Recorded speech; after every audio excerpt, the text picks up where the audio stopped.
کوشش تو آل India Muslim personal board کی طرف سے بھی ہو رہی ہے.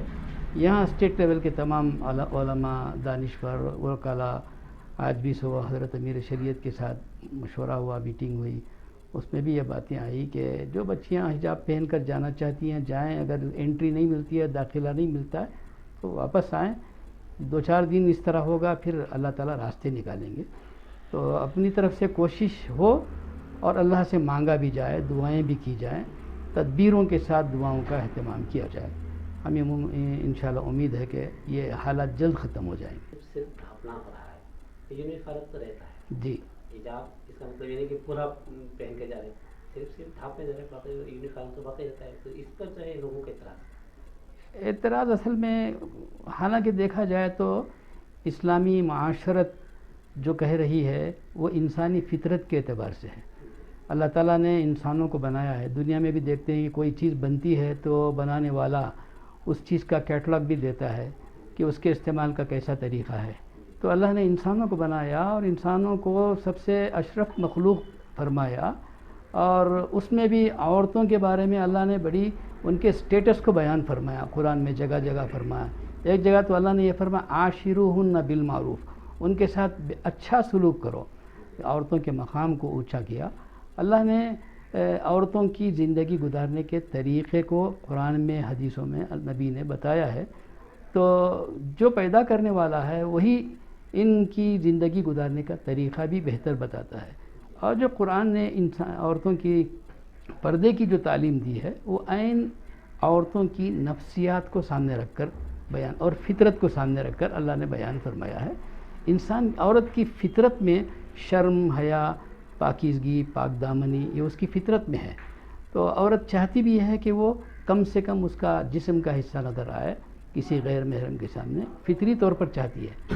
دنیا کے نت نئے طریقوں نے اس کے اندر کچھ تبدیلیاں لائی ہیں، اور چونکہ دنیا میں ایک نظام بنا ہوا کہ عورتوں کو باہر نکالو، تو ایک وہ جو ٹرینڈ چلا ہے اس ٹرینڈ کے رو میں ہم سب بھی بہہ گئے ہیں. ورنہ ہمارے ملک کا کلچر بھی اگر دیکھا جائے، ہمارے ہندوستان کی ثقافت بھی دیکھی جائے، تو یہاں کی عورتیں بھی باحیا رہی ہیں.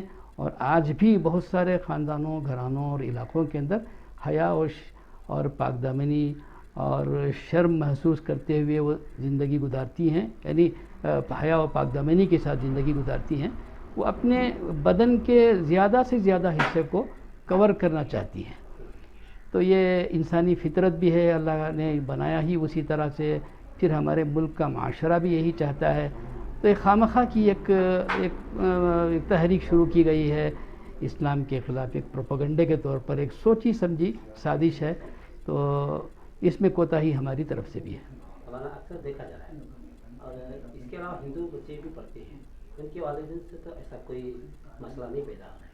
اسکول مینجمنٹ، پرنسپل، ان لوگوں سے یہ سختیاں کی جا رہی ہیں. بچوں کے والدین سے نہیں، نہ ہندو سے ہے نہ مسلمان بچوں سے ہے. اسکول مینجمنٹ جو کچھ بھی کل پرسوں جو نظر آیا ہے وہ مس انڈرسٹینڈنگ کی وجہ سے آیا ہے.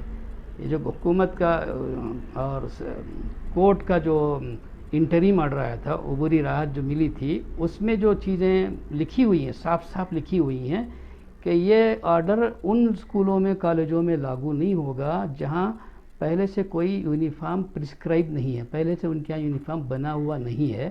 وہاں یہ حکومت کا آرڈر، انٹریم آرڈر جاری نہیں ہوگا. لیکن جان بوجھ کر کیا گیا ہے یا غلط فہمی کے طور پر بی او کی طرف سے، ڈی ڈی پی آئی کی طرف سے، ایجوکیشن ڈپارٹمنٹ کی طرف سے جو سرکولر آیا ہے اس کے اندر باقاعدہ یہ بتایا گیا کہ کوئی بھی لڑکی یا کوئی بھی اسٹاف وہ اسکارف پہن کر یا مذہبی کوئی بھی اپنے مذہبی چیزوں کو پہن کر اوڑھ کر نہیں آ سکتی. یہ بڑی غلط فہمی ہو گئی تھی. اس پر کارروائی کل ہی ہوئی. مائنارٹی ڈپارٹمنٹ سے ٹیلی فون گئے جہاں جن علاقوں میں یہ واقعات پیش آئے، تو وہاں کے ایس پی نے، وہاں کے ڈی سی نے معذرت بھی چاہی اور یہ وعدہ کیا کہ آئندہ یہاں ایسا نہیں ہوگا. یہ غلط فہمی کی بنیاد پر بھی ہے اور کچھ شرارت بھی اس میں ہوئی ہے. ایسا لگتا ہے کہیں ان کے طور کسی کا دباؤ تو اس وقت ملک میں ہر طرف سے ہے اور ہر ایک پر ہے. ہر فیکلٹی میں، ہر فیلڈ میں اس وقت دباؤ ہے. اور اس کی یقینی واحد صورت یہ ہے کہ دباؤ بنانے والوں کو سمجھایا جائے، زبانی طور پر سمجھایا جائے، مان لیتے ہیں تو بہت اچھا ہے. پھر ان کو اقتدار سے ہٹانے کی کوشش کی جائے تو یہ دوسرا راستہ ہے جس کے ذریعے سے یہ دباؤ کی صورتیں ختم کی جا سکتی. مولانا ایک سوال آخری سوال ہے. اس طرح کا جو ماحول پیدا ہو گیا شرنگیز نفرت آمیز ایک طرح ماحول بنتا جا رہا ہے, ہم لوگ اس میں اتحاد کے لیے اسی نسبت سے کیا پیغام دینا چاہتے ہیں عوام کو؟ ہمیں ممکن ہے انشاءاللہ اللہ کی ذات سے امید ہے اس سلسلے میں اس صنف میں کام ہو رہا ہے, یہ ہندو مسلم مسئلہ نہیں بنے گا اور الحمدللہ بہت اچھا اثر غیر مسلموں کی طرف سے بہت اچھا تاثر آیا ہے, بہت اچھے ان کے بیانات آئے ہیں اور انہوں نے اس کی بھرپور حجاب والی بچیوں کی بھرپور تائید کی ہے. جو آپ سب حضرات اس کے تو چشمدید ہیں اور آپ ہی کے پاس فرسٹ ہینڈ انفارمیشن آتا ہے, اس کا بڑا اچھا اثر الحمدللہ پڑا ہے.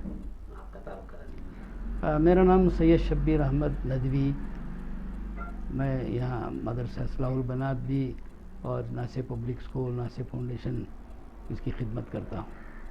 شکریہ.